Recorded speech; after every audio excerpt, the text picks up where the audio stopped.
Hola, ¿qué tal? Buenas tardes a todos. Esta nueva sesión de PAI 201, Introducción a Django.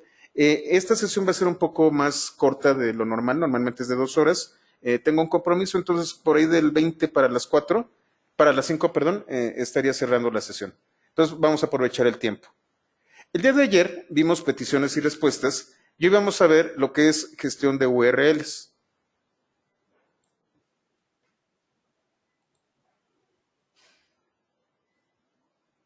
En el capítulo 5 vimos URLs y funciones de vista y vimos cómo los archivos url.py, urls.py, tienen una contraparte que es views.py.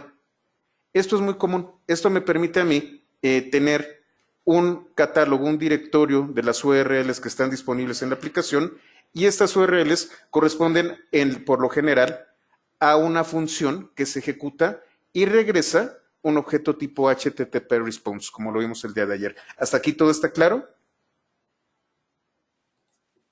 Porque ahora lo vamos a hablar lo que son los patrones de las URLs.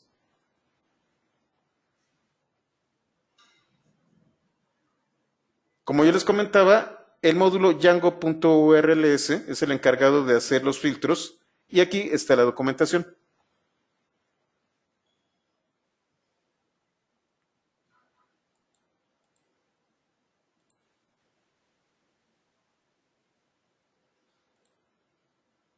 Previamente se estudió la funcionalidad básica que estábamos viendo de Django.urls.path realizando las siguientes operaciones. Identificando un patrón de URL, llamando a una función de vista relacionada con el patrón e ingresando automáticamente el objeto request como argumento de la función de vista. ¿Cuál es la sintaxis de Django urls.path? Es esto de aquí, con un patrón, aquí viene la parte interesante de este capítulo, una función de vista relacionada, o pudiera haber un include inclusive, y algunos otros argumentos. Ahora, aquí es en donde viene la parte interesante. ¿Qué puede identificar la función path como una URL? Bueno, puede identificar segmentos delimitados por las diagonales y convertir cada cadena de caracteres segmentados en un tipo de dato específico. Esto es muy importante. Nosotros podemos inclusive extraer a partir de una URL datos. No es necesario que lo ingresemos como un argumento, sino que podemos nosotros aprovechar las características de la URL para que inclusive eso pueda ser utilizado como un dato. ¿Qué tipos de datos son los que yo puedo extraer? String, que es el tipo por defecto, que es cadena de caracteres, int, que es un entero, slug, que es una combinación de caracteres ASCII, guiones medios y guiones bajos. Lo van a encontrar muy seguido en la literatura, este es el formato. También tenemos UUID, que es un identificador universal. Está basado en esta especificación.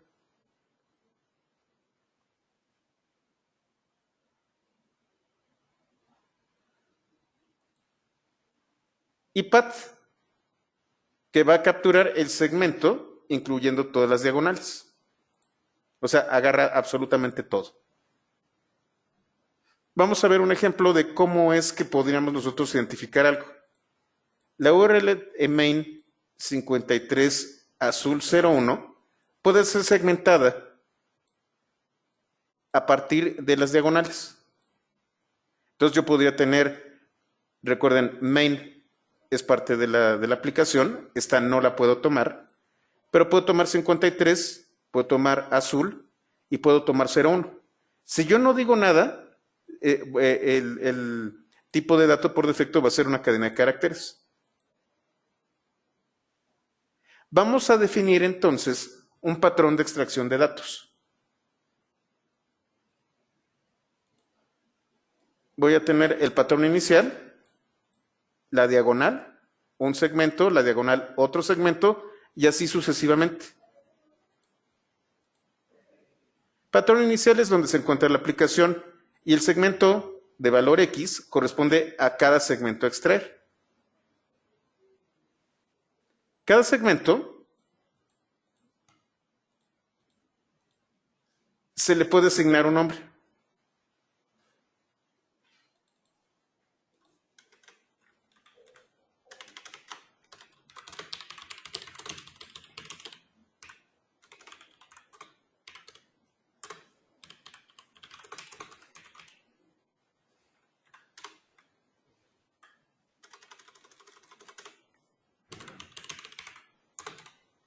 Es posible asignarle un nombre a cada segmento mediante la sintaxis tipo, dos puntos nombre, encerrado entre signos de mayor que y menor que.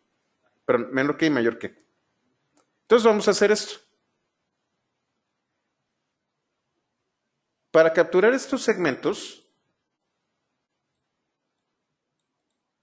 yo digo, de main voy a tener el primer segmento que va a ser de tipo int y que va a tener el nombre código. El segundo segmento va a ser de tipo string y va a tener el nombre color. Y el último segmento va a ser int y va a tener el nombre cantidad.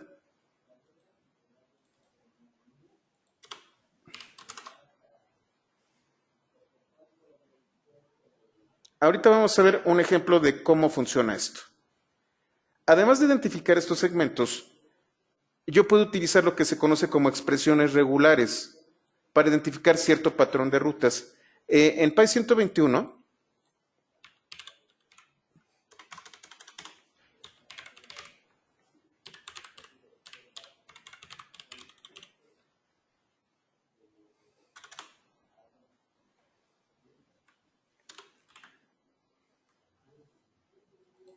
Py 121 es un capítulo, yo diría que es en donde empiezan a ponerse interesantes las cosas, es en Py 121. Ahí vamos a hablar de expresiones regulares, es el capítulo 3. Aquí les explico cómo funcionan las expresiones regulares, tanto en Python como de manera general. Si no saben qué es una expresión regular, aquí se les explica cómo funciona de manera bastante específica e inclusive hablo de algunas maneras de identificar un patrón en particular. Entonces, si no saben qué es una expresión regular, les recomiendo que vean este capítulo de Py 121. Vamos a hacer un ejemplo. Bueno, ¿cómo se identifica una expresión regular? Normalmente se conoce como regex. Y cuando ustedes utilizan la función re-path, lo que vamos a hacer es identificar una expresión regular. Si ustedes se fijan, aquí hay una R. R significa que esta cadena de caracteres es un patrón de una expresión regular. Y la voy a ligar a una función de vista. ¿Qué significa esto? Significa que si hay alguna coincidencia con esta expresión regular, se va a llamar esta función de vista. Vamos a ver un ejemplo ilustrativo. Voy a utilizar el archivo URLs que está en src07 y contiene lo siguiente. Del módulo Django URLs voy a importar path y repath. Y del lugar donde se localiza el archivo, voy a importar views. Estos ya los conocemos. El primero, que es cuando yo tengo ¿cómo se llama? Cuando yo estoy en main, este primer patrón, esta primera ruta, corresponde a la raíz de main. Esta segunda ruta es main diagonal vista. Y esta en particular es la que cambia. Tengo repath, significa que esta es una expresión regular. Tengo la R definiendo expresión regular. Y aquí, ¿qué es lo que está diciendo? Este símbolo indica que la expresión regular debe de empezar con claves, diagonal, y debe de continuar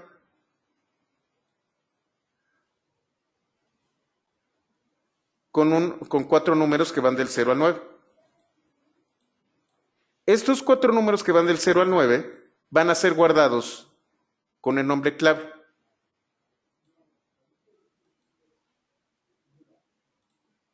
Y a partir de aquí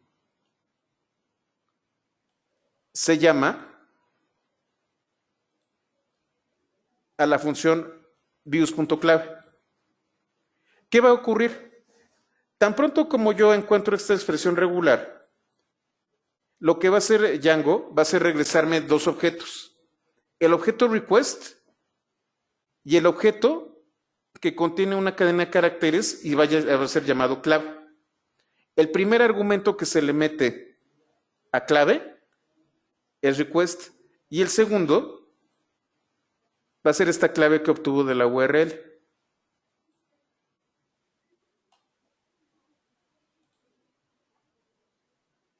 Esto que yo tengo aquí es algo parecido. Tengo claves, pero lo que va a pedir es el número. Es un número que tiene que ser entero. Y si es entero, entonces se va a buscar número. Si es una cadena de caracteres lo que captura, se va a saluda. Aquí hay una regla muy particular. Cuando un patrón coincide, se va a tomar el primero que alcance la coincidencia. Entonces, si el patrón es claves diagonal y 4 dígitos, se va a tomar este. Si el patrón no es de 4 dígitos, pero si es un número que pueda ser entero, se ejecuta este. Y si no se cumple ninguna de estas, va a ser una cadena de caracteres. Es una especie de if. El primer patrón que coincida es el que se va a ejecutar. Vamos a ver. Voy a copiar la tutorial. Me aseguro de que lo que copié es correcto.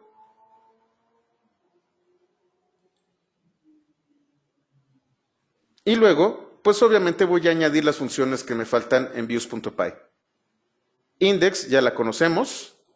Vista también ya la conocemos. Pero falta la función clave, número y saluda. La función clave, como ustedes ven, recibe request y clave.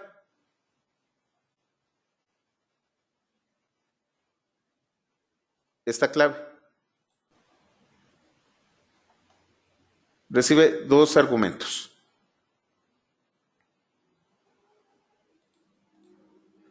Tengo la función número que va a recibir request y el nombre número, que es un entero. Y la última es la función número que va a recibir request y el nombre número. Dependiendo de qué fue lo que recibió, se va a ejecutar una función en particular. Lo voy a copiar. Me aseguro de que todas las funciones estén como yo les acabo de decir. Y vamos a ver qué hace cada función. Lo que va a regresar clave es un encabezado que dice ingresaste la clave y aquí va a imprimir el valor de clave. Número es algo muy similar, nada más que dice ingresaste el número. La clave tiene una característica particular, son 4 caracteres, 4 dígitos. Cualquier otra cosa que sea distinta a 4 dígitos y que sea un número, lo va a cachar esto, que sea un entero. Y si no se cumple ninguna de estas, se va a cachar aquí.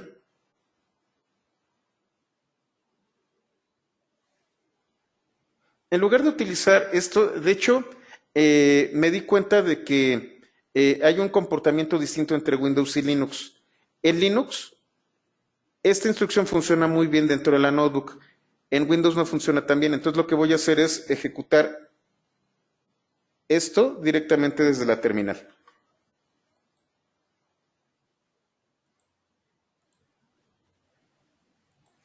Entonces me voy a cd py 201 diagonal tutorial. Ahí está manage.py. Y entonces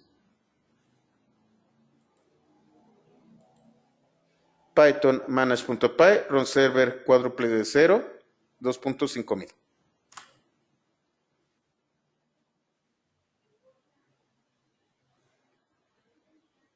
Estoy ejecutando mi servidor de Django en el puerto 5000 y está escuchando a todas las direcciones IP. Entonces,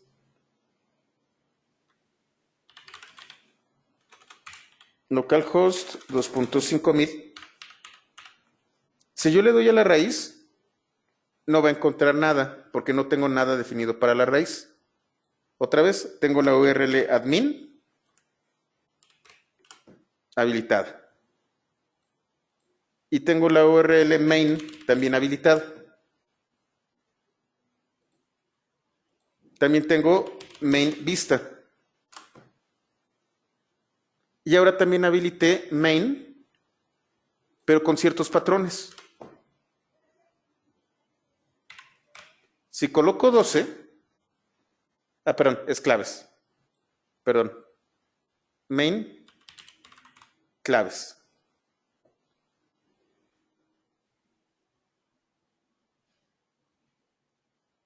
Diagonal. 1, 2, 3, 4.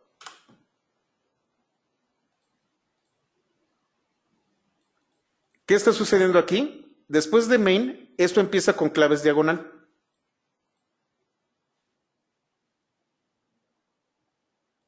Entonces, empieza con claves diagonal y tiene 4 dígitos. 1, 2, 3, 4. Como se cumple esta expresión regular, esto significa que termina. Como se cumple esta expresión regular, entonces se ejecuta la función views.clave. Entonces ingresaste la clave. Si yo ingreso un número entero de 5 dígitos, ya no se cumple la expresión regular. La expresión regular solamente se va a cumplir si son 4 dígitos. Si son 5 dígitos, lo que yo voy a llamar es la función número. Y si es de 2 dígitos, sigue siendo número. Si es de 3 dígitos, sigue siendo número. Solamente cuando es de 4 dígitos, es cuando entra clave. Y cualquier cosa, cualquier otra cosa, es nombre.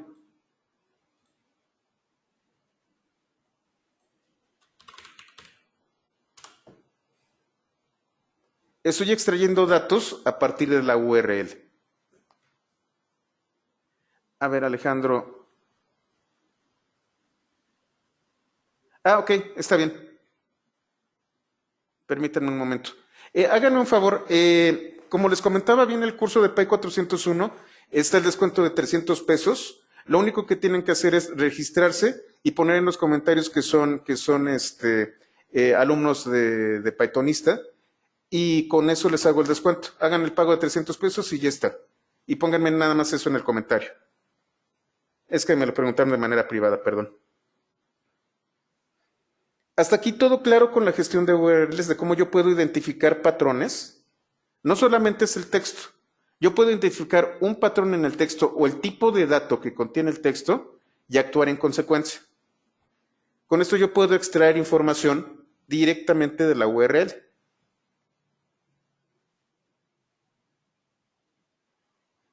¿Queda claro? ¿No hay dudas aquí? Dólares serían $15, José Alejandro. ¿Todo bien? ¿Podemos continuar?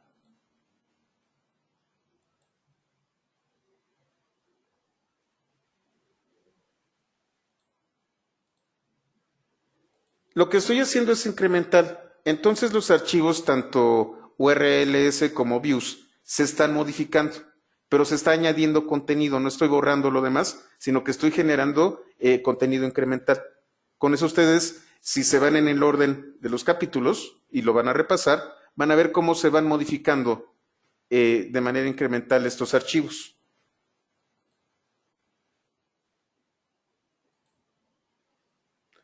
Y aquí hay algo que quiero que vean, porque vamos a hablar del shell. Cuando yo ejecuto desde una terminal,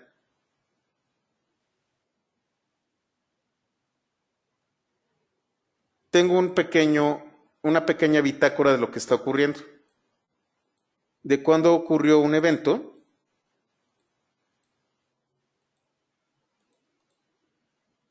con qué método un cliente trató de entrar y cuál fue la respuesta que le dio el servidor.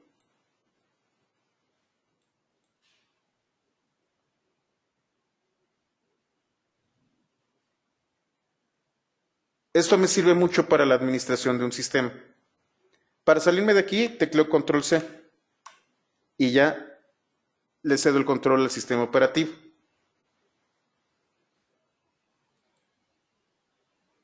Nuestro siguiente capítulo es JSON con Django.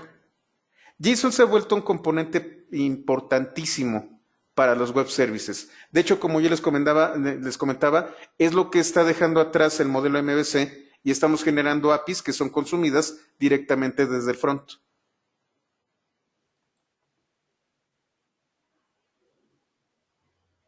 Hay un capítulo completo de JSON en PY 121 y lo retomé de ahí. JSON es el acrónimo de JavaScript Object Notation. Y en las primeras versiones de JavaScript era la notación que se utilizaba para definir objetos. Como ya les comenté, JavaScript ha evolucionado y ahora hay otra manera mucho más alineada a las mejores prácticas de la programación orientada a objetos, que es mediante clases. Sin embargo, como yo les comentaba, los cambios en JavaScript también son incrementales. Entonces, ustedes pueden seguir definiendo objetos utilizando esta notación. Esta notación, es más, creo que aquí está. Si ustedes se van aquí a esta liga, van a encontrarse un tutorial de JSON. JSON utiliza una sintaxis muy particular. Es una cadena de caracteres en donde el objeto se define con las claves, con las llavecitas, y tiene pares clave-valor, en donde tengo una clave, dos puntos, el valor, separados por comas. JSON acepta también lo que se conocen como arreglos, que es, ustedes van a utilizar en lugar de llaves corchetes y van a tener una sucesión de objetos separados por coma. Esto es JSON. ¿Hay alguien que no haya manejado JSON aquí? ¿Todos se sienten cómodos con JSON? De no ser así, este tutorial les va a ser de gran ayuda.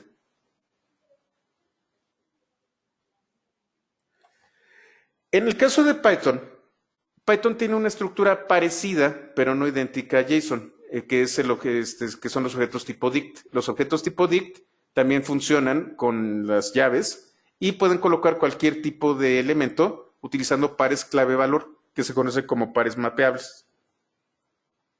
¿No lo has manejado? No te preocupes, Miguel Ángel. En Py 101,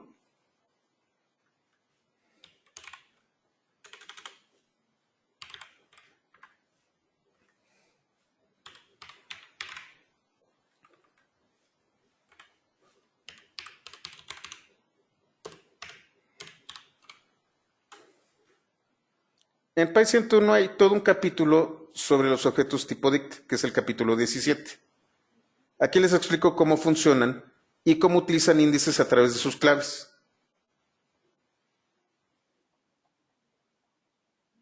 Lo que hace Python generalmente, o lo que hacemos nosotros con Python, es traducir JSON a dict. Y es lo que vamos a ver ahorita. Tenemos el paquete JSON de Python. Vamos a importarlo. Import es el comando que me permite importar módulos a mi interfaz, a mi interfaz, ahí está. Acabo de importar el paquete JSON. Y el paquete JSON tiene dos funciones interesantes, dumps y loads. Dump es tirar o aventar y loads es cargar.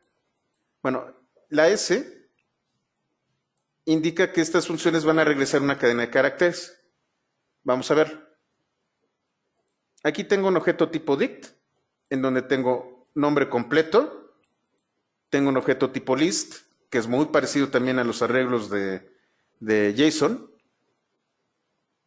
pero los arreglos de JavaScript, y tengo otra clave llamada role con el valor estudiante.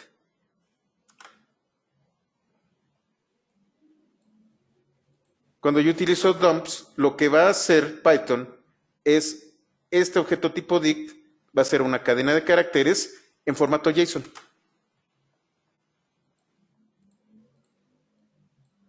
¿Por qué está haciendo esto? ¿Por qué los acentos me los está convirtiendo de esta manera? Yo les había comentado anteriormente, no sé si aquí o en el curso anterior, que Internet se maneja a través de bytes. Los bytes es lo que domina a Internet. Python utiliza una codificación basada en Unicode, que es un código bastante grande. Sin embargo, todavía a estas alturas, todo Internet se maneja a través de bytes. Y un byte solamente puede contener caracteres dentro de la tabla del código ASCII, que va del 0 a 255, del 0 al 255, así es.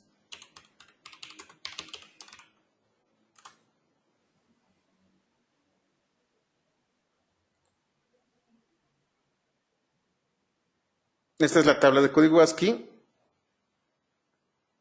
y estos son los caracteres primordiales con los que va a trabajar. Cualquier otro carácter no lo va a poder interpretar correctamente.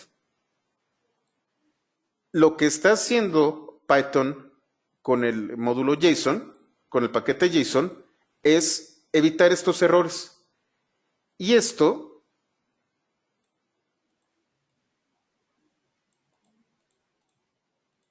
es indicarle a la persona que está recibiendo la información de que esto es un carácter Unicode con este número de código.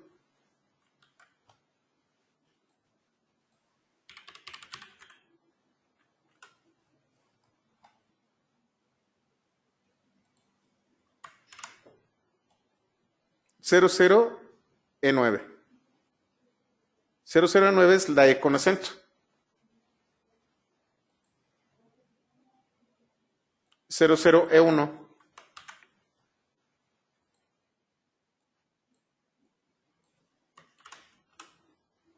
es la A con acento. Les voy a colocar aquí la liga para que lo puedan ver ustedes directamente desde donde están. Lo que estoy haciendo es copiar el número hexadecimal que está después de la U.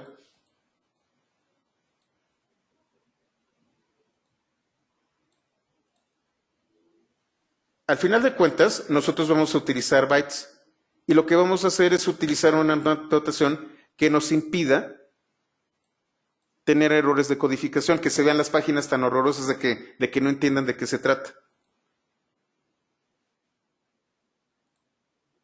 La función dumps hace lo contrario. Yo le ingreso una cadena de caracteres en formato JSON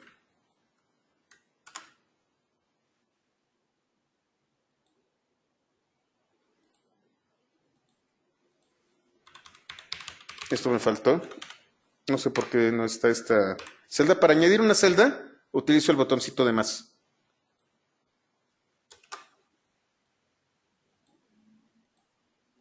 Entonces, estudiante JSON es una cadena de caracteres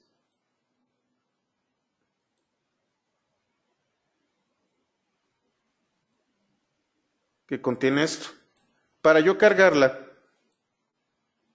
no sé por qué está esto aquí, utilizo JSON loads. Loads es cargar. Lo que voy a hacer es darle un nuevo nombre que es nuevo estudiante. Nuevo estudiante tradujo mi cadena de caracteres a un objeto tipo dict.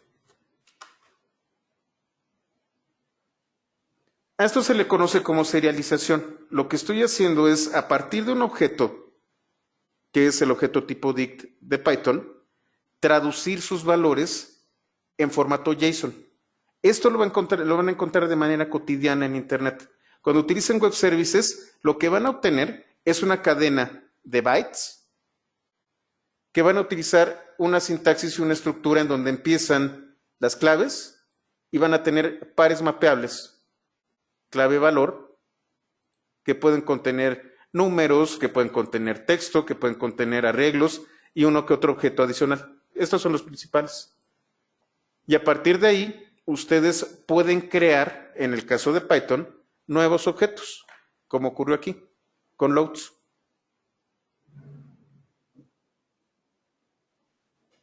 Esto es el trasfondo de cómo funciona JSON en Python. ¿Cómo funciona? Bueno, serialización significa que yo voy a asignarle a un objeto los valores. ¿Qué significa esto? Estudiante, que es el original, contiene lo mismo que nuevo estudiante, pero no son el mismo objeto. La serialización es eso, tomo los valores y los guardo en formato JSON. Y cuando yo utilizo loads, voy a crear un nuevo objeto y ese nuevo objeto va a tener el estado del objeto serializado. Va a tener los valores del objeto que yo serialicé. Eso se conoce como serializar. ¿Todos estamos bien hasta acá? ¿Todos entienden de lo que se trata? Y bueno, tenemos otra función que se llama dump. Si se fijan, no tiene la S. Esta función lo que va a hacer es guardar en un archivo en formato JSON lo que yo ingresé como argumento. ¿Cuál es la sintaxis? JSON dump, el objeto que yo quiero guardar y el archivo, el objeto de tipo archivo que yo voy a que yo voy a guardar. El formato de tipo archivo en Python se ejecuta a través de la función open.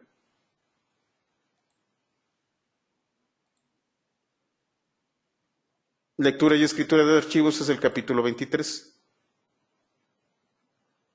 de Py 101. Aquí les explico cómo funciona la lectura y escritura de archivos.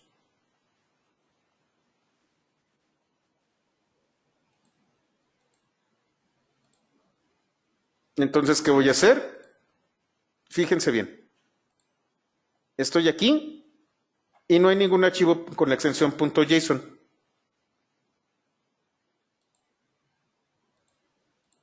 Voy a crear alumno.json que va a ser de texto y va a ser de formato voy a poder escribir sobre él y lo que voy a hacer es serializar estudiante y guardarlo en el archivo.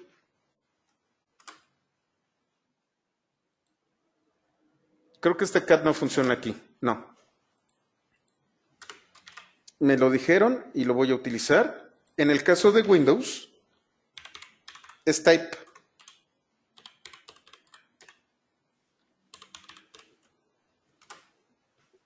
Si ustedes tienen Windows o macOS, van a utilizar este cat. Si ustedes tienen Windows, van a utilizar type. Eso es lo que contiene el archivo alumno.json. Aquí está, se creó hace unos segundos. Yo lo puedo seleccionar aquí y podemos ver qué es lo que contiene. Guardé en un archivo un texto en formato JSON.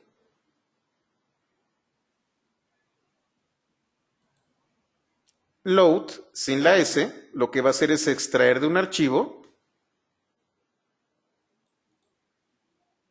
que está en JSON, extraer el texto en JSON y convertirlo en un objeto tipo dict. Entonces, abro alumno, pero ahora como lectura. Y lo que voy a hacer es otro estudiante va a ser el resultado de cargar el contenido del archivo.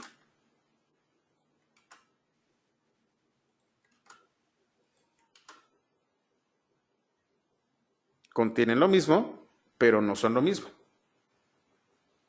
Aquí hay un pequeño problema con el paquete JSON. Maneja exclusivamente objetos tipo str de string. Si yo trato de hacer esto con bytes, me da un error.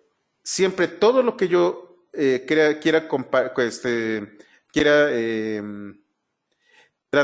serializar a través de JSON, tiene que ser una cadena de caracteres. No acepta binarios. Es curioso. Aun cuando transforma en binarios, no acepta binarios. No acepta bytes. Y bueno, ya que vimos la naturaleza de JSON y cómo se maneja JSON,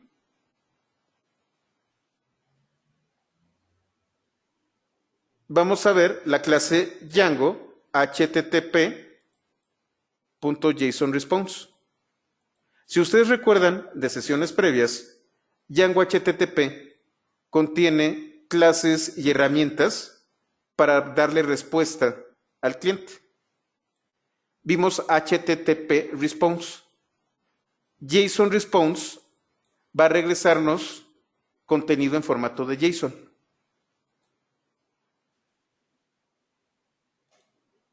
JSON Response es una subclase de HTTP Response. Vamos a ver. Y entonces voy a definir dentro de urls.py una ruta que va a ser únicamente JSON. Entonces esto va a ser localhost 2.5000 diagonal main diagonal JSON.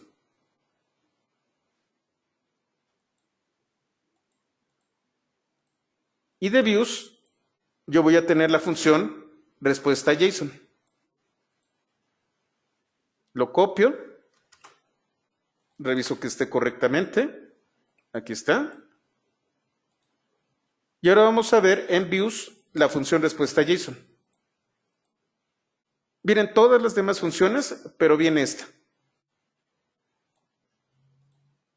Respuesta JSON va a regresar JSON response y va a tener la clave tipo de contenido que corresponde al atributo content type de request, método que corresponde al atributo método de request, ruta que corresponde al atributo path y argumentos que corresponde a lo que me están mandando como get en forma de diccionario.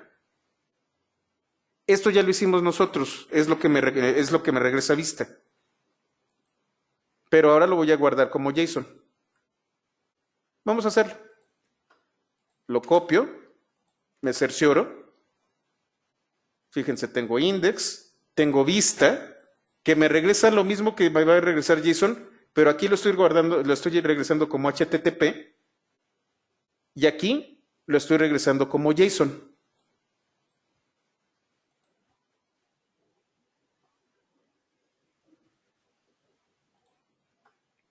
Voy a ejecutar desde la terminal.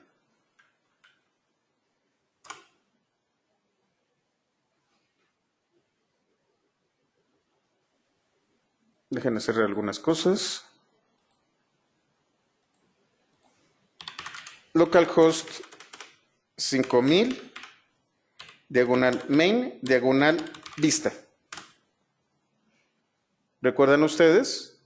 Me regresa la URL, el método, la codificación y los argumentos como un archivo HTML. Si le coloco argumentos,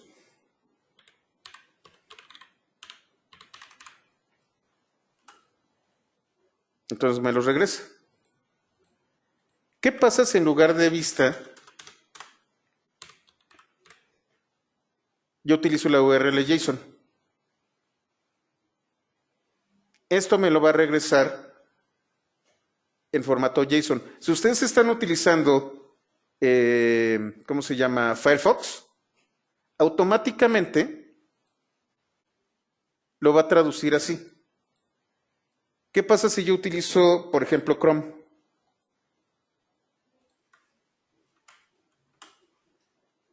Esto es lo que va a recibir Chrome, no lo traduce. Esto es lo que está mandando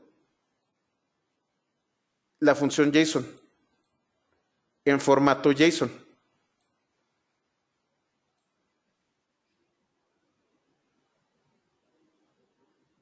Firefox nos hace el favor de traducirlo y de hacerlo más bonito. Si ustedes quieren ver cómo se ve, váyanse a datos y procesar. Estos son los datos que regresó el servidor de Django. En este momento tenemos todas las herramientas para hacer prácticamente cualquier aplicación. Es lo bonito de Django. En estas pocas lecciones y en estos pasos sencillos, y solamente estamos definiendo URLs y views, en donde tenemos nuestro directorio de URLs y las funciones que corresponden a este directorio. Y tan solo con conocer el concepto de request y response, ya podemos hacer este tipo de cosas. Hasta este momento solamente estamos jugando con request y response. Lo que sigue, de hecho, creo que no es aquí, es hasta el capítulo 11, es trabajar con una base de datos. Ahorita la información es volátil. Lo que vamos a hacer es que ya no sea volátil y vamos a ver el tema de modelos. ¿Hasta aquí todo claro? ¿Todo está bien? ¿No hay dudas con respecto a esto?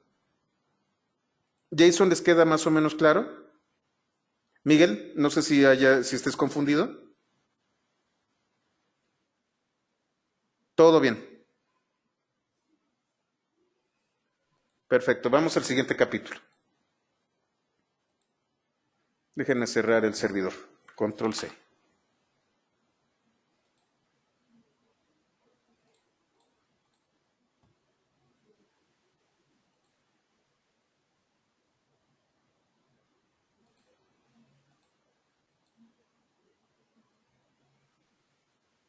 El siguiente capítulo consta de, bueno, de hecho, el siguiente capítulo es una de dos partes. Voy a tener un servidor y voy a tener un cliente. Vamos a trabajar. Nuevamente vamos a retomar el módulo Django HTTP. Como les digo, estoy reciclando los conceptos. Con esto estoy reafirmando cada uno de los conceptos que hemos visto en estas sesiones.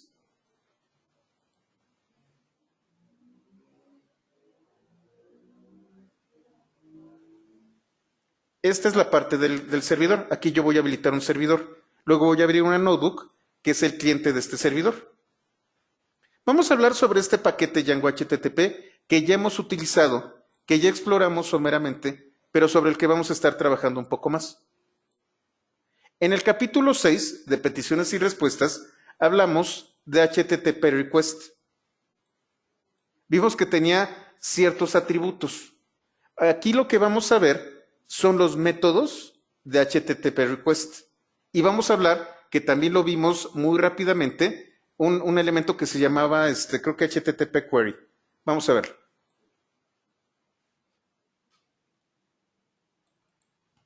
El modo en que los datos de peticiones, las peticiones del cliente enviadas por un cliente son recibidas por el servidor de Django, son guardadas en una instancia de HTTP Request.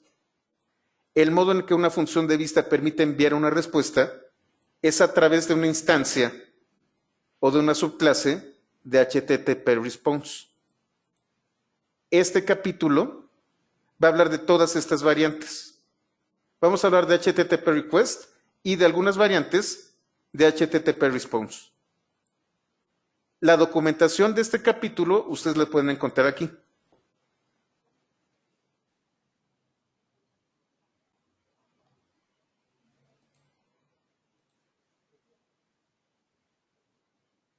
¿Qué métodos?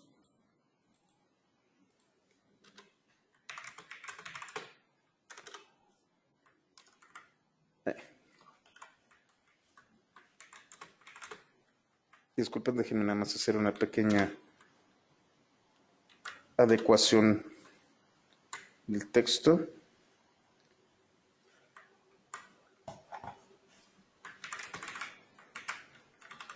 Listo.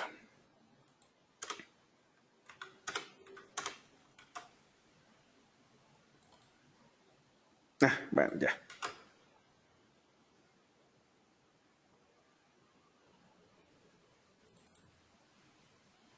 Ya no la arreglé, bueno. Ok. Tengo los métodos de request.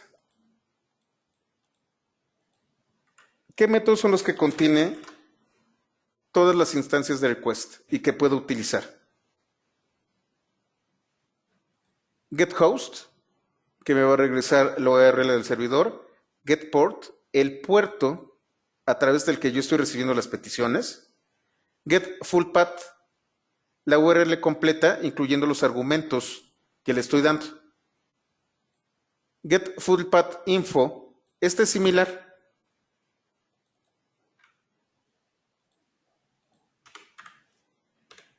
A GetFullPath, pero voy a utilizar un atributo llamado PathInfo. PathInfo, si ustedes recuerdan, cuando lo vimos anteriormente, es la información que se le da al servidor de dónde localizar el recurso. PathInfo es una información interna que tiene que ver cómo se gestiona a nivel web server y a nivel servidor de aplicaciones el recurso. PathInfo es cuando yo estoy detrás de un servidor web, detrás de Apache o Nginx. Aquí tengo la ruta absoluta, en donde te va a regresar, por ejemplo, localhost 2.5000, diagonal, etcétera, etcétera, etcétera, etcétera. IsSecure me dice si estoy utilizando algún tipo de cifrado, si estoy utilizando SSL. Y aquí es en donde viene la muestra de la edad de Django. Vimos qué bonito y qué fácil se utilizaba JSON con Django.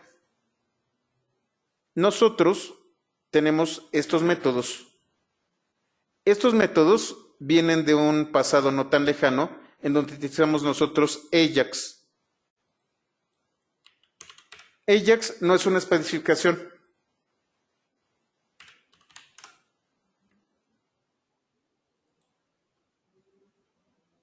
Ajax es una manera en cómo se manejaban los datos previamente. ¿Se acuerdan ustedes que yo les hablaba de los OAPs y todo este tipo de cosas? Ajax principalmente utiliza JavaScript y XML.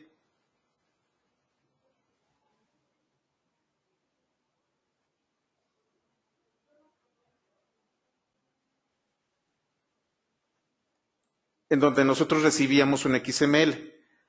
Este método me dice si estoy recibiendo XML.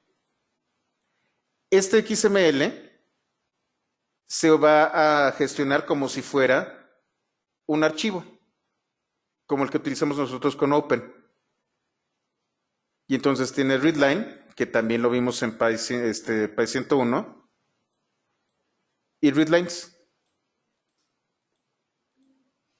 Cualquier cosa en XML que yo reciba es tratada como si fuera un archivo. E inclusive tiene un iterador para regresar línea por línea. Con esto yo puedo hacer un parsing, un filtrado. No voy a utilizar la palabra en inglés. Yo puedo hacer un filtrado del XML. Nuevamente regresamos a Py 121.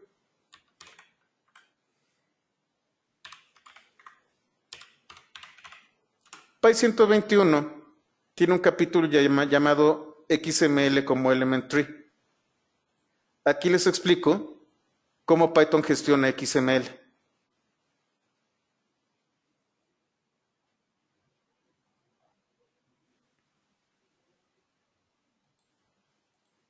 Estos métodos, aun cuando siguen funcionando, ya no son tan populares como lo puede ser JSON.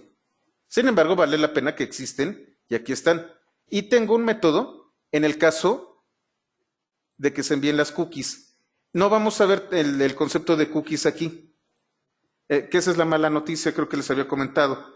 El próximo curso es de DevOps, el curso avanzado de Django, ¿cómo se llama? Con ay, se me fue el nombre, esta cosa que no es ni Angular ni Vue, con React, va a ser hasta enero. En enero vamos a tener un curso especializado en el manejo de cookies y seguridad. Pero bueno, vale la pena desde este momento ver que también manejamos cookies. Ahora, hay una clase particular que funciona tanto con HTTP request como con HTTP response. Es la clase queryDict. Ustedes recuerdan que yo hablaba de get y put. Cuando yo utilizaba el método get, aquí era donde se guardaban los argumentos que yo utilizaba.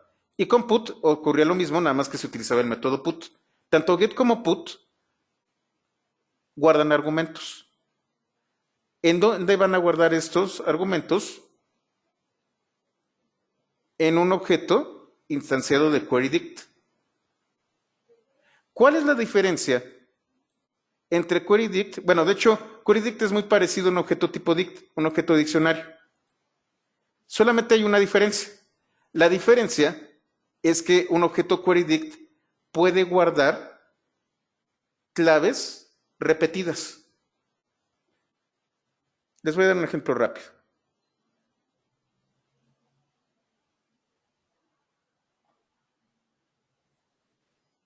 No, no se los puedo dar. Necesito abrir el shell y el shell es otro tema. Vamos a hacerlo aquí. Vamos a ver si me lo permite.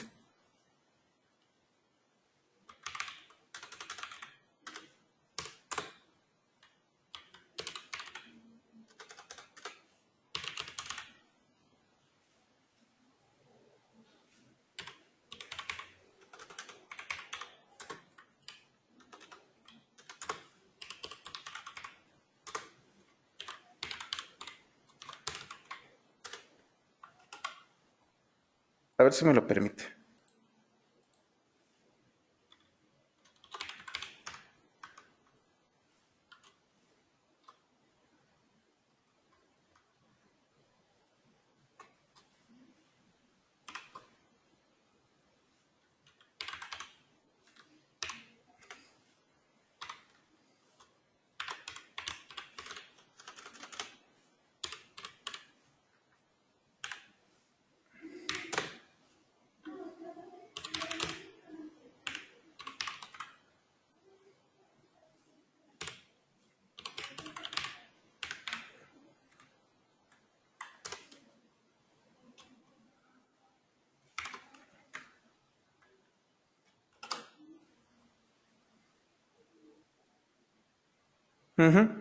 Sí me marca un error. Voy a adelantarme entonces.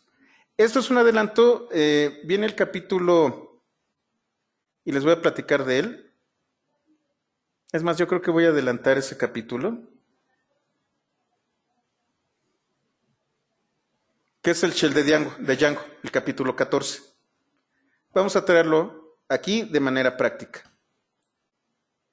Además de yo de yo tener un servidor, que es con el que hemos estado trabajando, Django nos permite utilizar un shell.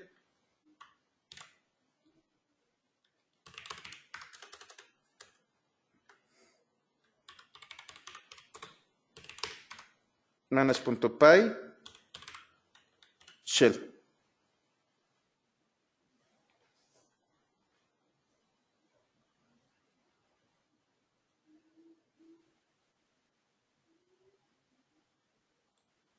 ¿Qué estoy haciendo aquí? Estoy entrando a un shell que contiene todas las variables de entorno definidas en settings.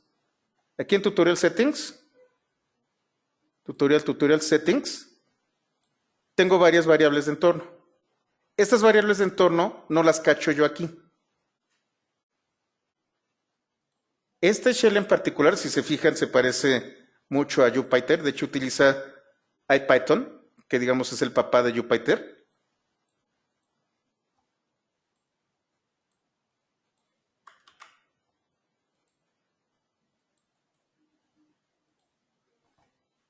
Importo queryDict y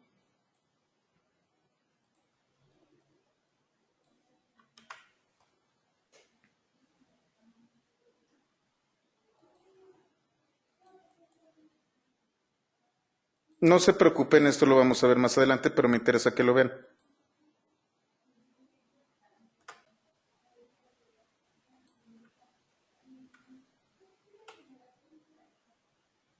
Si se fijan, aquí sí funcionó. ¿Qué me está diciendo? Que acabo de crear un objeto tipo queryDict que contiene estos elementos. Juan, José y número 1.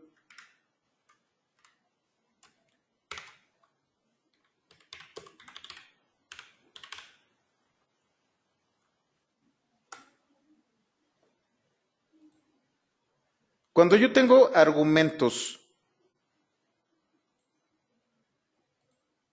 con la misma clave, aquí tengo número que es igual a 1 y número que es igual a 23, lo que va a hacer es tener una sola clave y una lista de los valores que yo estoy enviando. Esto es un queryDict. queryDict justamente lo que hace es todos aquellos argumentos que yo le esté mandando, ya sea por get o por post, me los guarda de esta manera. Si yo utilizara dict tradicional,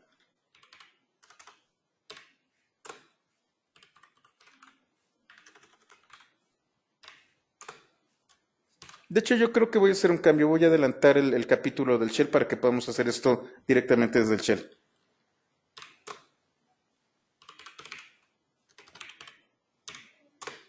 Nombre Juan, coma,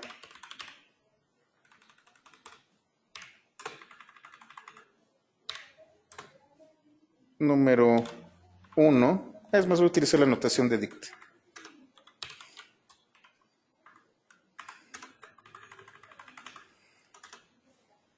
Nombre igual a Juan. Número igual a 1. Y repito, número igual a 23. Esta función me va a regresar un objeto tipo dict de Python. ¿Qué es lo que me dice? Una clave se está repitiendo. Si yo utilizo la sintaxis de la llave con el objeto tipo dict,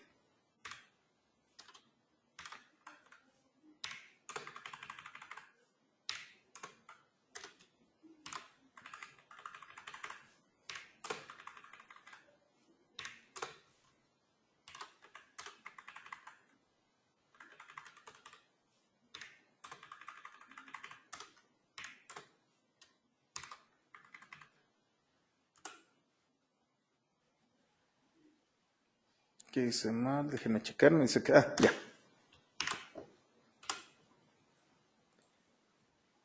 Cuando utilizo dict así, me dice que hay un error.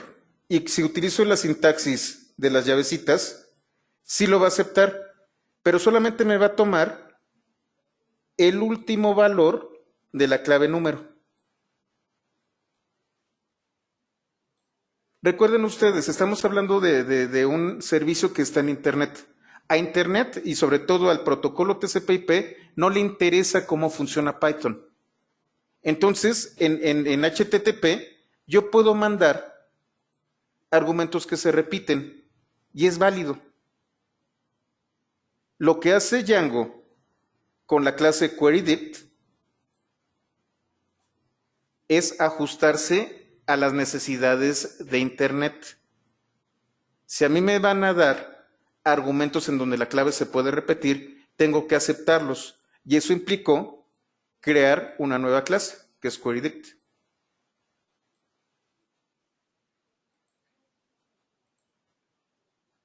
Vuelvo aquí. Ahora este queryDict le voy a colocar un nombre, le voy a llamar no sé, contenido. No, argumentos. Args se va a llamar. Args. número,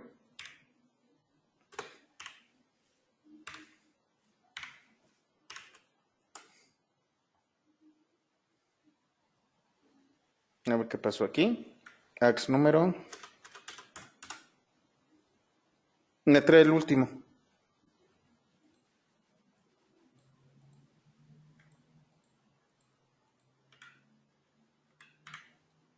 De todos los argumentos de número, siempre me va a traer el último.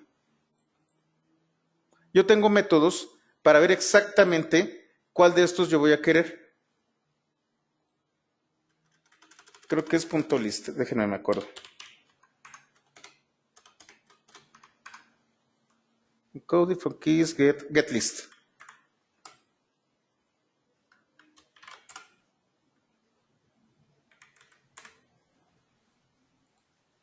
Get list, número. Este método getList me va a traer la lista que está relacionada con la clave número.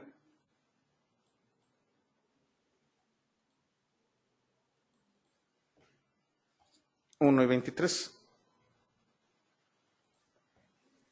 Esta clase extiende a los objetos tradicionales que tiene Python y se está ajustando a la necesidad de Internet. Esta es una gran ventaja porque entonces no tenemos que ajustar nuestras peticiones de Internet a lo que soporta Python. Django se está ajustando a las necesidades del protocolo. No sé si queda claro.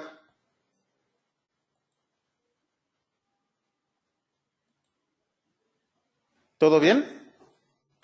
Voy a hablar del shell de Django en capítulos posteriores, pero es bueno que lo conozcan de una buena vez. Este shell es de mucha utilidad, porque entonces ustedes pueden interactuar con un servidor que está funcionando y con los modelos que se están creando a través de Django. ¿Todo bien aquí? ¿Les está gustando? ¿Todo está en orden? ¿No está demasiado confuso? Perfecto. Entonces esto es Querydict. Sí, yo creo que voy a adelantar ese capítulo para este, ¿cómo se llama? Para este, yo creo que va a ser el capítulo 9 y este lo paso a 10. ¿Qué métodos tiene? Tiene los métodos que ya conocemos de dict. Pero además tiene un get normal, un dict. Este método dict es el que convierte el contenido de querydict en un objeto tipo dict. Ya lo hemos utilizado anteriormente. Puede copiar y puede ver la codificación de la URL. Estos son sus métodos. Tengo los métodos que tienen que ver con las listas de varios, de varias claves. Este objeto querydict es el encargado de los argumentos.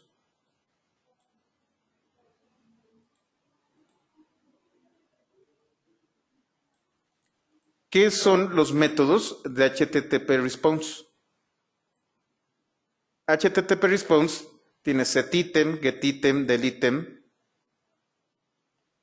que estos son métodos internos. Creo que los vimos en Python 11. Si yo voy a utilizar un encabezado, si lo tiene, o si le voy a colocar algún tipo de elemento adicional. ¿Qué otras cosas tiene? Manejo de cookies. Todos estos métodos los vamos a ver en Django avanzado. Aquí lo que me interesa es que conozcan que existen. El importante en este curso es Querydict. Estos los vamos a ver posteriormente. Ahora, como les decía, HTTP Response es el objeto, más bien es la clase a la que Django está acostumbrada a regresar. Todas las respuestas de Django tienen que ser HTTP Response o alguna subclase de HTTP Response. ¿Qué subclases tiene HTTP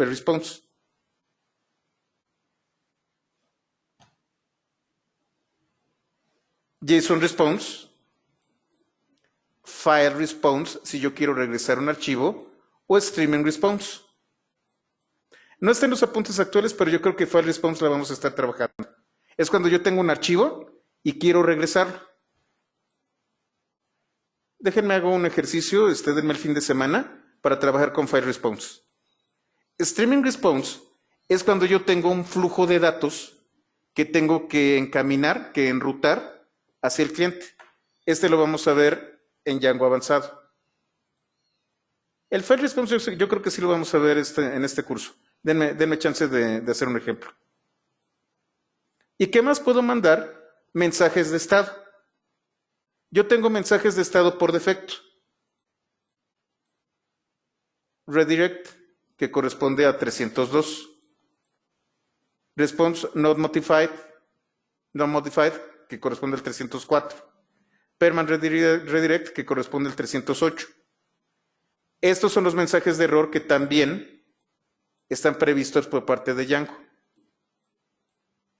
Y el horrible error 500. Ah, no se los comenté. Los 300 está de redireccionamiento. No está aquí, pero está en otro lado. 400 es, no, cliente, tú la regaste. Me diste mal la petición, no tienes acceso al recurso, el recurso no lo encontré. Estos son distintos. Forbidden significa que nadie tiene acceso al recurso. Not allowed es que no tienes las credenciales para acceder al recurso, que son cosas distintas. Y el 410 es, sí estaba, pero ya no está. Estos son los mensajes de error. Sí lo pediste, pero me pediste algo que ya no está disponible. Los errores 400 son errores del cliente. El error 500 es lo peor con lo que ustedes se pueden topar como desarrolladores, porque significa algo falló del lado del servidor.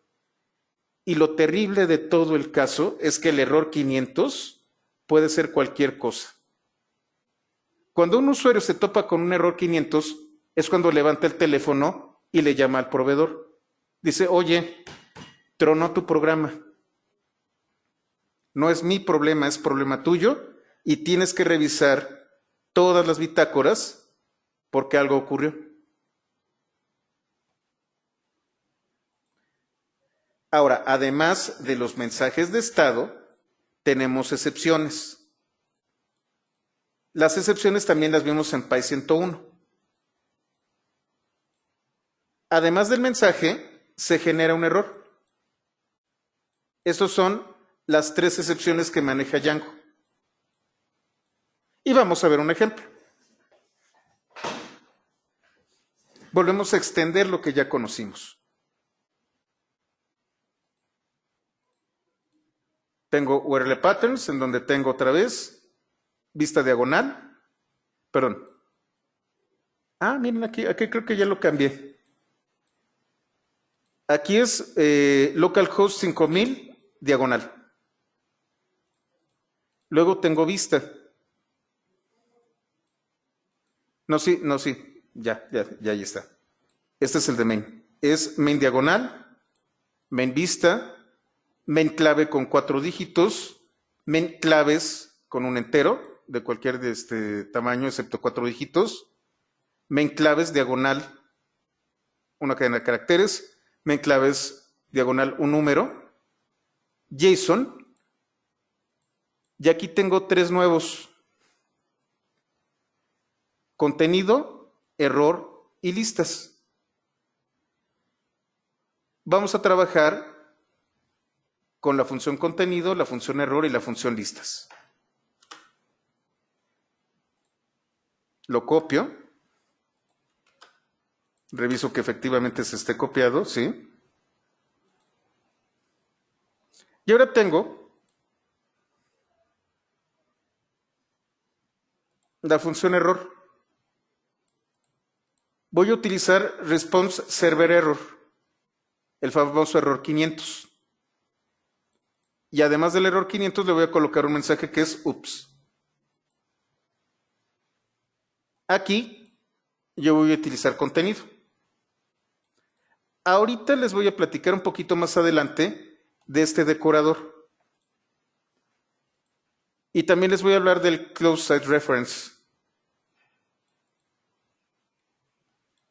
Perdón, es Close Site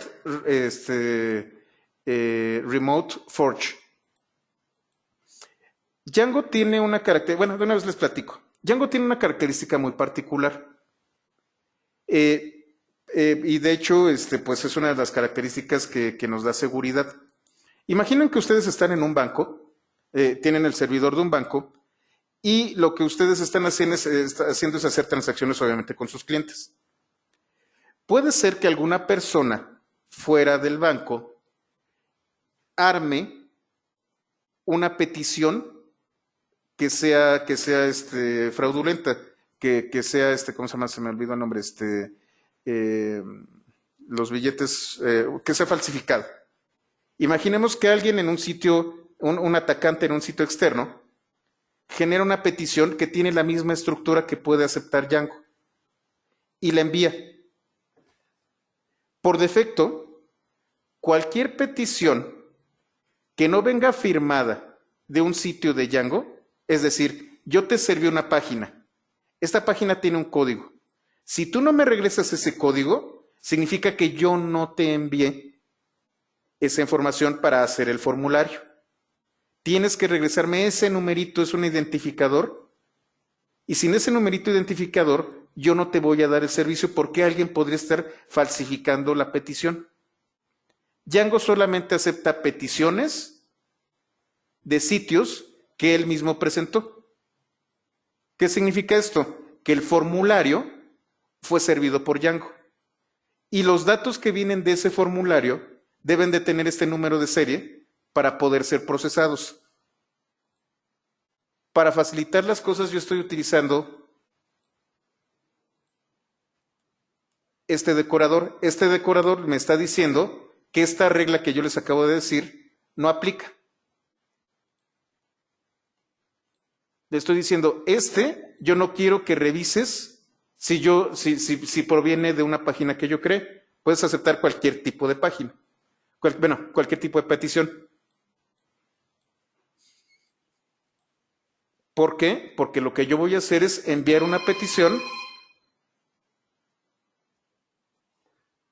en JSON utilizando POST. Lo vamos a ver en el siguiente capítulo. Y aquí tengo listas, pero en lugar de utilizar POST, voy a utilizar GET y voy a traer todo aquello que traiga con GET. Copio, me cercioro que está correcto.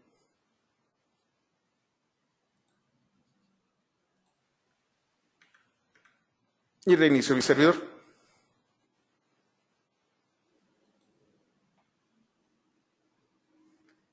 Si yo me voy a main error, aparece oops.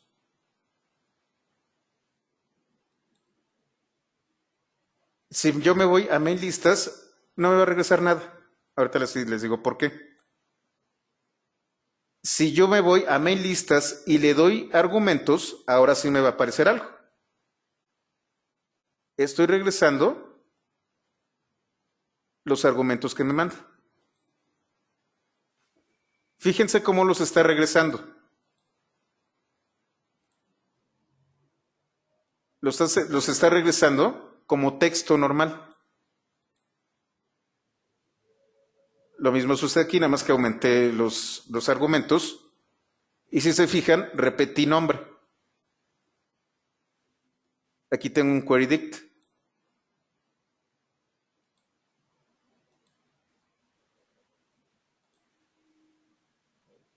Otra vez.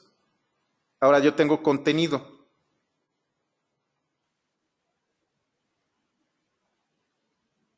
Contenido, lo que va a hacer es regresarme, pero en formato JSON. Los argumentos que yo estoy aquí, me los va a regresar en JSON.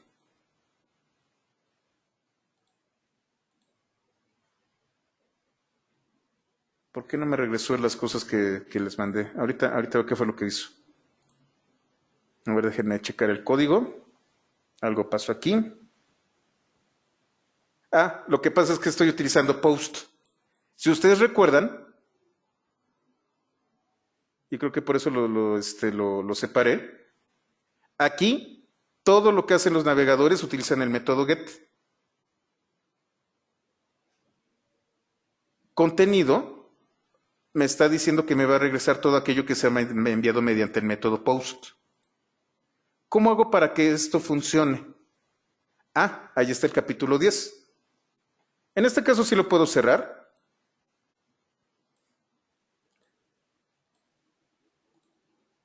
Porque tengo funcionando el servidor aquí. Lo que no voy a cerrar es el servidor. Vamos al capítulo 10.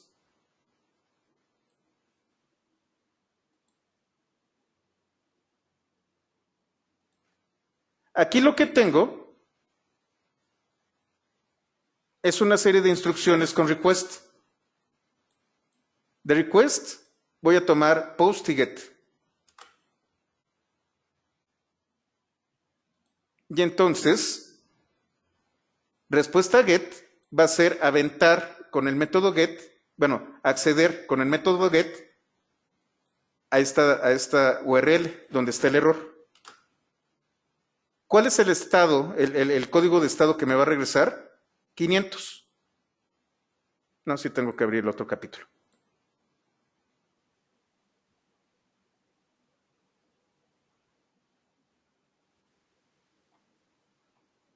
Cuando yo llamo error, diagonal error, voy a ir a la función error. La función error me va a mandar un error 500 con el texto ups en HTML.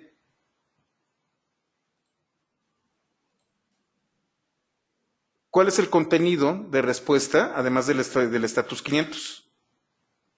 Esto me lo regresa en binario. Con esto lo convierto a texto. Efectivamente está funcionando esto. Para nosotros, desde un navegador solamente dice ups, pero en realidad me está mandando más información. Ahora lo que yo voy a hacer es generar un objeto tipo dict con datos, nombre, primer apellido, los datos de un estudiante, en donde las claves son nombre, primer apellido, segundo apellido, carrera, semestre, promedio y el corriente. Lo que voy a hacer es a través de post enviarlo a contenido. Y le voy a mandar los datos utilizando el nombre data, el parámetro data. ¿Qué hizo? Y vamos a verlo acá. Fíjense. El 31 de octubre de 2019, a las 4:23:30, yo recibí una petición con post. ¿A dónde? A main contenido.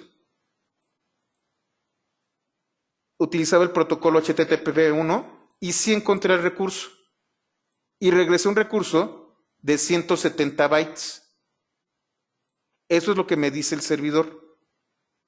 ¿Qué es lo que me dice el cliente? El cliente es, sí, me regresó algo con el estado 400,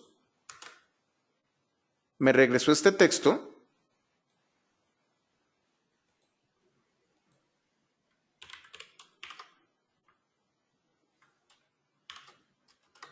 de 170 caracteres.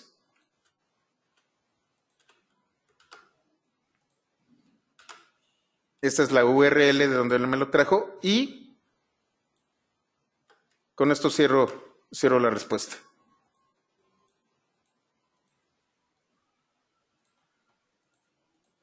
Voy a volverlo a hacer, nada más que voy a añadir una cosa más. Mando los datos, código de estatus, el texto,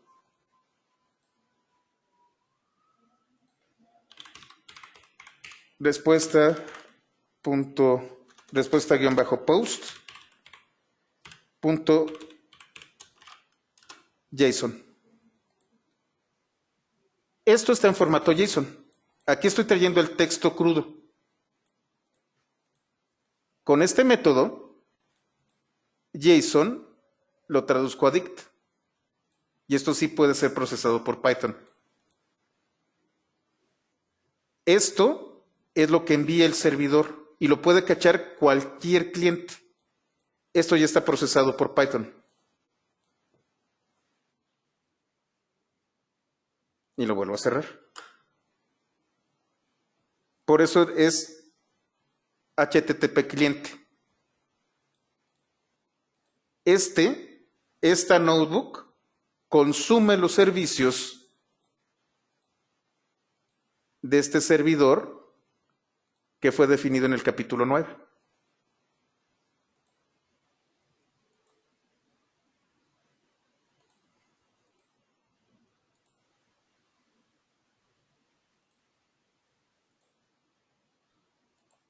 En este momento tenemos un servidor funcionando con el que puedo interactuar ya sea con el navegador o directamente utilizando requests.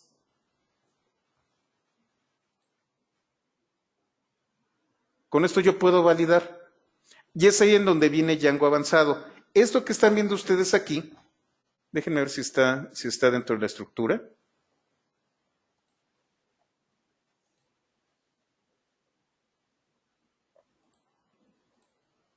Tienen tests.py. Con ese tipo de cosas de request, yo puedo generar un script aquí, en donde yo puedo decir, si mando esto, tiene que regresar esto con tal estatus. Aquí yo puedo automatizar pruebas. Y manage.py tiene un subcomando llamado test. Yo puedo hacer pruebas así. Con request tengo un cliente. Aquí simulo el cliente y tengo que validar que el cliente funcione como yo le estoy haciendo. Esto se llama pruebas unitarias. Y ya viene incluido dentro de Django. Django está desarrollado para hacer pruebas del sistema.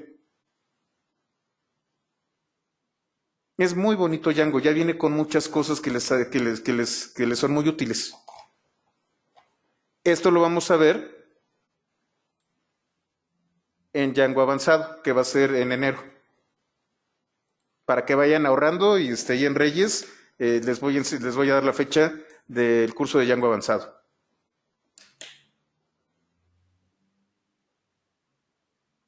No, de hecho, ahora que lo pienso, el de DevOps sí va a traer pruebas. Ahora que recuerdo, el de DevOps sí va a traer pruebas porque voy a hacer una aplicación de Django utilizando todas las pruebas. Entonces, yo calculo que en noviembre, diciembre, a fin de mes y principios de diciembre, vamos a hacer pruebas con esto. Lo interesante es que ustedes ya van a saber por qué. Los que no tomen este curso van a pensar que es magia negra en el código, pero ya van a saber cómo funciona tan solo con este capítulo. ¿Todo claro y bien aquí? ¿No hay problemas? Todo es incremental. Estamos machacando los mismos conceptos, pero los estamos haciendo cada vez más complejos, cada vez con mayores opciones, cada vez con mayores casos específicos. Y al final de cuentas es HTTP request, HTTP response y querydict. Es con lo que vamos a estar jugando constantemente con Django. Si identifican estas tres clases, ya van de gane. ¿Todo bien? Perfecto. Viene el capítulo 11, que es la configuración de la base de datos. Me voy a tardar un poco, entonces quedamos aquí. Como les decía, tengo un compromiso y tengo que salir un poquito temprano. Vamos a empezar el lunes ya a trabajar con modelos. Hemos estado viendo cómo interactúan el cliente y el servidor, pero no hemos creado datos. Los datos se quedan en el aire, se pierden. Vamos a generar estructuras en donde vamos a tener clases que están ligadas a una base de datos y ahora sí, la información no se pierde porque van a alimentar a una base de datos. Yo les recomendaría que para el lunes, si ustedes quieren, instalen MySQL.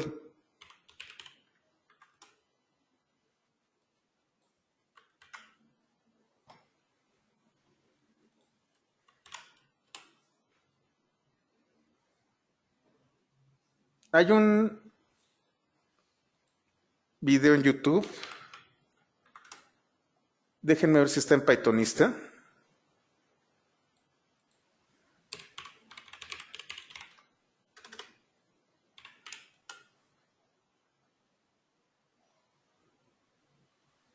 No, está en Cloudable.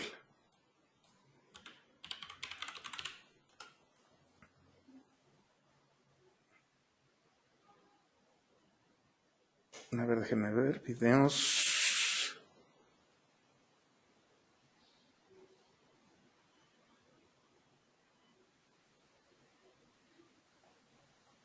No, si está en Pythonista.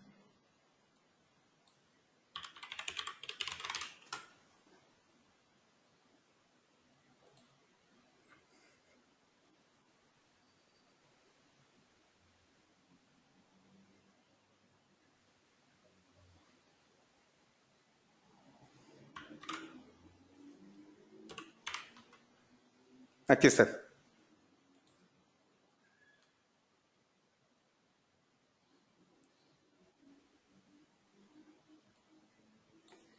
Este es un pequeño tutorial de instalación de MySQL en Windows y de Git. Entonces, por favor, de tarea, si ustedes quieren, los apuntes pueden funcionar sin MySQL, pero yo les recomendaría que entraran aquí, vieran cómo se instala MySQL y cómo se configura, y lo vamos a trabajar el lunes. Es opcional, pero les recomiendo que lo instalen. Ahí está el tutorial, lo pueden ver, yo lo hice hace algunos meses. Entonces, con esto ya pueden instalar MySQL. Y lo dejamos hasta aquí. Entonces terminamos y nos vemos el lunes. Muchas gracias. Recuerden, mañana no hay sesión, mañana es 1 de noviembre, no trabajamos aquí en la universidad y digamos que el ancho de banda de por mi casa no es muy bueno. Muchas gracias y hasta la próxima.